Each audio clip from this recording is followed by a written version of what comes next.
গো শব্দের অর্থ হলো ধেনু, গরু, গাভী। গোবিন্দকে আমার গোপাল বলে। গোপাল মানে যিনি গরু পালন করেন, গরু চড়ান না, তাকেই বলে গোপাল। এটা গেল বাইরের অর্থ। ভিতরের অর্থটা কি? গরু যেমন সবকিছু দিয়ে জীবকে সেবা করে, করে না? গো দুগ্ধ, গোময়, গোমূত্র সবকিছু জীবের সেবায় লাগে। গরুর দুধ, দুধ থেকে ক্ষীর, সর, ছানা, ননি, মাখন, মিষ্টান্ন, সন্দেশ, সরভাজা, রসমালাই, কত কিছু তৈরি হচ্ছে গরুর দুধ। শুধু গরুর দুধ নয়, গোবর, গোময়, গোবরও কিন্তু জীবের সেবায় লাগে, লাগে না? আমরা কোন জায়গাকে শুদ্ধ করতে সেখানে দেখবেন গোবর জলে ছড়ানো, গোবর দিয়ে সেই জায়গাটাকে নিকায়, আমরা জায়গাটাকে পরিষ্কার করি, অর্থাৎ গোবর শুদ্ধ করতে ব্যবহৃত হয়। শুধু তাই নয়, বৈজ্ঞানিকরা বলছেন গোবরে প্রচুর পরিমাণে নাইট্রোজেন এবং মিথেন থাকে, যেটি কি করে আমাদের এই মিশে থাকা যে জীবাণু, ব্যাকটেরিয়া, সেগুলিকে ধ্বংস করে, যার জন্য গোবর দিয়ে জায়গাটা নিকাতে হয়। শুধু তাই নয়, এই গোবরকে শুকিয়ে যদি আমরা ধূপের মতো ব্যবহার করি, তাহলে মশা, মাছি, কীটপতঙ্গ এগুলো কিন্তু দূরে যায়, গোবরটাকে শুকিয়ে পড়ে। এবং শুধু গোময় নয়, গোবর নয়, গোমূত্রও জীবের সেবায় লাগে। আগেকার দিনে মানুষরা তো গোমূত্র পান করত, গোমূত্র সেবন করত, বলে গোমূত্র সেবন করলে কিডনি, লিভারের কোনো কিছু সমস্যা হয় না। প্রতিদিন যদি কেউ 1 কাপ করে গোমূত্র পান করে, গরুর প্রস্রাবটা সেবন করে, পান করে, জীবনে তার কোনো রোগ হবে না। এখনকার সবাই হয়তো নাক ছিটকবে, হ্যাঁ যে বাবা রে, হ্যাঁ গোমূত্র আবার পান করা যায়, কিন্তু আগেকার যুগে করতো মা। হ্যাঁ, শুধু তাই নয়, গরু মরার পর তার চামড়াটা দিয়ে এই বাদ্যযন্ত্র নির্মাণ হচ্ছে, তাই তো?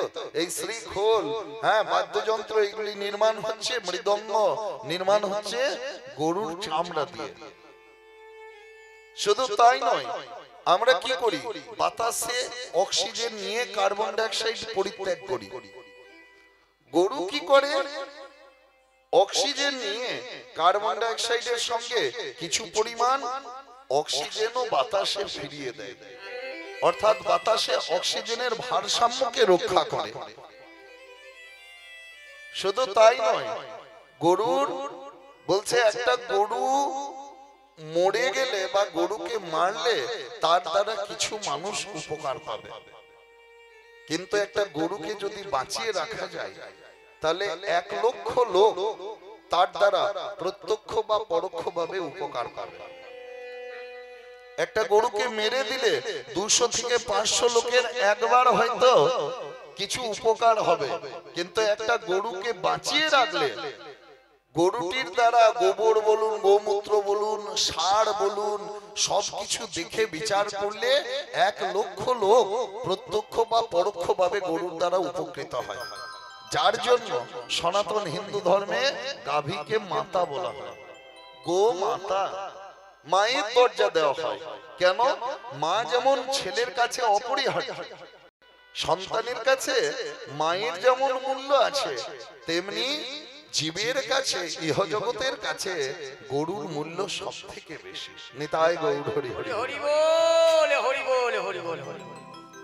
আর যারা গো সেবা করে তাদের ভগবানের সেবার ফল লাভ হয়, কোনো চাওয়া পাওয়া ছাড়া, কোনো কামনা বাসনা ছাড়া যারা গরুর সেবা করে, গো পালন করে, তাদের কি হয়? ভগবানের গোবিন্দ সেবার ফল লাভ হয়। তাহলে গোবিন্দকে আমার গোপাল বলে, অর্থাৎ যিনি ধেনু বৎসকে পালন করেন। আর গো শব্দে ইন্দ্রিয়, গোবিন্দ আমার ইন্দ্রিয়কে পালন করেন, তাই তিনি গোপাল। আর গোপী, পি শব্দের অর্থ হলো দমন করা। পি শব্দে গোপী, যারা গোপনে গোপনে ভজনা করেন, যারা গোপনে গোপনে ভগবানকে ডাকেন, তারাই গোপী। তাহলে এখানে গোপী কারা? আজকের এই হরি সভায় আপনারা সকলে এসেছেন, আজ এরাই তো গোপী রে, গোপীরে সেথায় যারা হেথায় তারা এরাই তো গোপীরে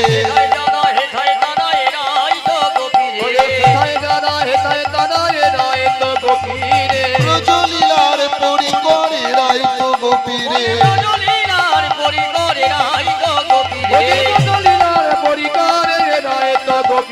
গৌরাঙ্গলীলার সহচর এরাই তো গোপীরে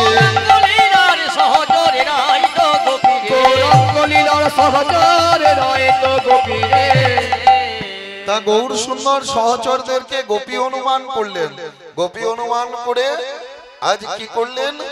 খোল করো তাল গোরা,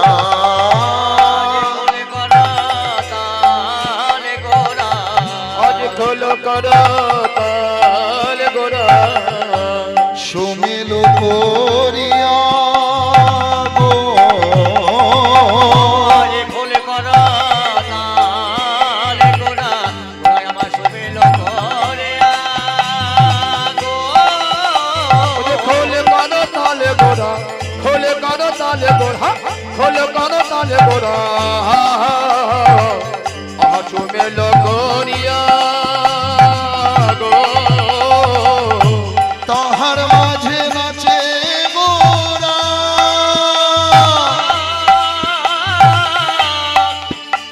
ওই তাহার মাঝে নাচে গোরা,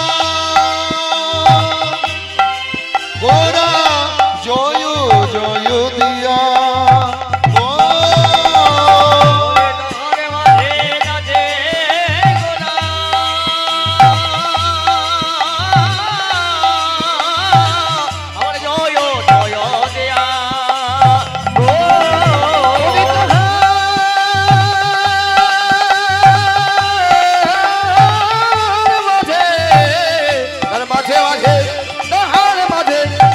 মাঝে মাঝে তাহার মাঝে নাচেন গোরা,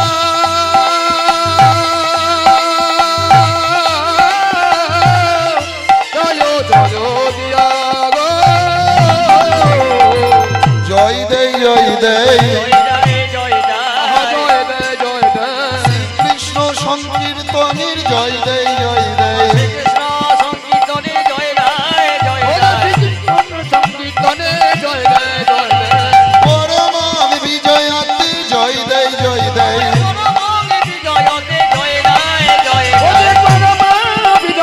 শ্রীকৃষ্ণ সংকীর্তনের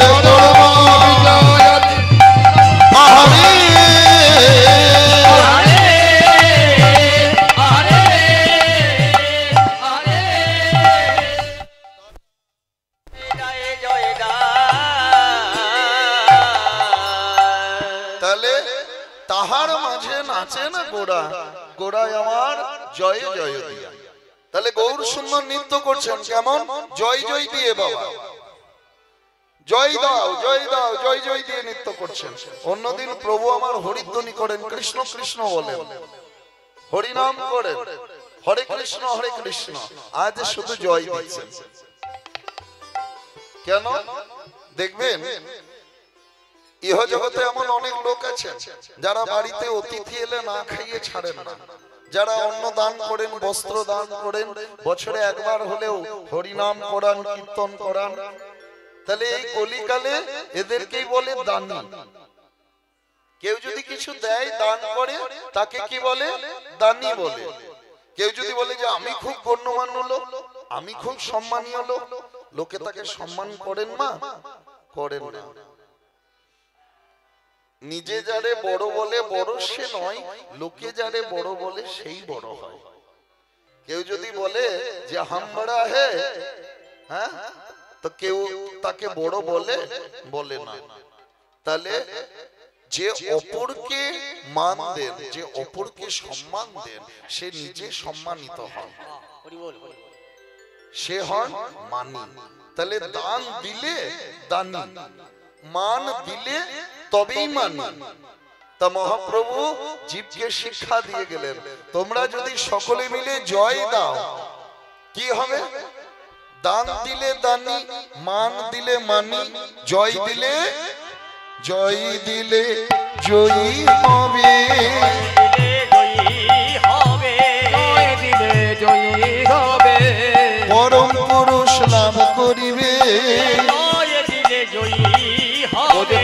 পুরুষ লাভ করিবে জয় দিলে জয়ী হবে। তোমরা যদি সকলে মিলে হরিনাম সংকীর্তনের জয় দাও তাহলে তোমরাও জয়ী হবে। তা আসুন আজকের এই হরিবাসরে সকলে একটু নামের জয় দেন। মায়েরা একবার উলুধ্বনি, বাবারা দু হাত তুলে শ্রী গুরু প্রেমানন্দে। জয় গৌরী হরি হরি বল, হরি বল, হরি বল। কৃষ্ণ বলে দুটি বাহু তুলে, কই গো দুটি বাহু তুলে বলছি, তাহলে হাতটা উঠছে কই? এরকম এরকম করলে হবে না। তুলবো কি তুলবো না, তুলবো কি তুলবো না করলে প্রভু ভাববেন কৃপা করব কি করব না। হ্যাঁ, আপনারা যদি এরকম এরকম করেন তুলবো কি তুলবো না, তাহলে প্রভু আমার ভাববেন না কৃপা করব কি করব না। সকলে সোজা করে দুটি বাহু তুলে নাচো নাম হরি বলে। বলে দুটি বাহু তুলে নাচো নাম হরি বলে। কৃষ্ণ বলে দুটি বাহু তুলে নাচো নাম হরি বলে। কৃষ্ণ বলে দুটি বাহু তুলে নাচো নাম হরি বলে। আর নামিতে নেই কোনো ভাবনা, এ নামে নেই কোনো চিন্তা। এ নামে নেই কোনো ভাবনা, এ নামে নেই কোনো চিন্তা। আরে নামে নেই কোনো ভাবনা, এ নামে নেই কোনো চিন্তা। নামিতে নেই কোনো ভাবনা, এ নামে নেই কোনো চিন্তা। এ নামে নেই কোনো ভাবনা, এ নামে নেই কোনো চিন্তা। আর নামেতে নেই কোনো ভাবনা, এ নামে নেই কোনো চিন্তা। তাই বদন ভরে হরি বলে নেচে নেচে চলো যাই। বলে দুটি বাহু হরি হরি বল উলুধ্বনি। হরি বলে। কৃষ্ণ বলে দুটি বাহু তুলে নাচো নম হরি বলে। বলে দুটি বাহু তুলে নাচো নাম হরি বলে। আর দূরে যাবে ত্রিতাপ জ্বালা, ঘুচবে মনের ময়লা। ওই দূরে যাবে কিতাবে জ্বালা, বুঝবে রে মনের ময়লা। আরে দূরে যাবে কিতাব জ্বালা, বুঝিবে রে মনের ময়লা। ওই দূরে যাবে কিতাবে জ্বালা, বুঝবে রে মনের ময়লা। তাই বদন ভরে হরি বলে নেচে নেচে চলো যাই। কৃষ্ণ বলে দুটি বাহু তুলে নাচো নাম হরি বলে। দুটি বাহু তুলে নাচো নম হরি বলে। আর দূরে যাবে মনোভ্রান্তি, তোমরা পাবে মহাশান্তি। ওই দূরে যাবে মনোভ্রান্তি, তোমরা পাবে মহাশান্তি। দূরে যাবে মনের ভ্রান্তি, তোমরা পাবে মহাশান্তি। দূরে যাবে মনোভ্রান্তি, তোমরা পাবে মহাশান্তি। ওই দূরে যাবে মনোভ্রান্তি, তোমরা পাবে মহাশান্তি।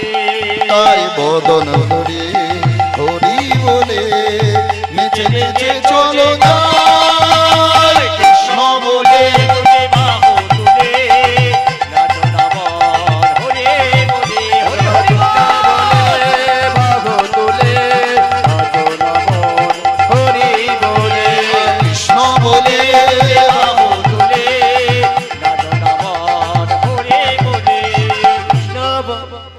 তাই তোমরা সকলে মিলে জয় দাও। জয় দিলে জয়ী হবে। মহাপ্রভু জীবকে শিক্ষা দিয়ে গেলেন তাহার মাঝে নাচে না গোড়া, গোড়ায় আমার জয় জয় দিয়া।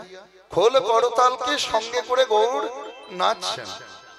তা নবদ্বীপে মহাপ্রভু কি একাই নাচছেন? না, তার সঙ্গে নৃত্য করে কে? নিত্যানন্দ প্রভু।